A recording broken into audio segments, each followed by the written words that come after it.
জুলাই আন্দোলনে ইন্টারনেট বন্ধ করে হত্যার নির্দেশসহ ৩ অভিযোগে হাসিনা পুত্র সজীব ওয়াজেদ জয় ও সাবেক আইসিটি প্রতিমন্ত্রী জুনায়েদ আহমেদ পলকের সাক্ষ্য গ্রহণ শুরু হয়েছে। বিচারপতি গোলাম মর্তুজা মজুমদারের নেতৃত্বাধীন আন্তর্জাতিক অপরাধ ট্রাইব্যুনাল ১-এ শুরু হয় এ সাক্ষ্য গ্রহণ। এর আগে গত ১৮ ফেব্রুয়ারি প্রসিকিউশনের সূচনা বক্তব্য উপস্থাপনের মধ্য দিয়ে মামলার বিচার কাজ আনুষ্ঠানিকভাবে শুরু হয়।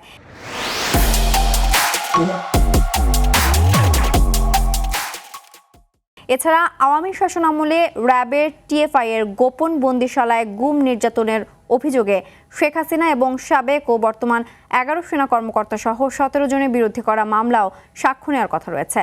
সকালে জুনায়েদ আহমেদ পলক ও সেনা কর্মকর্তা সহ এসব মামলায় গ্রেফতার মোট ১১ আসামিকে ট্রাইব্যুনালে হাজির করা হয়েছে।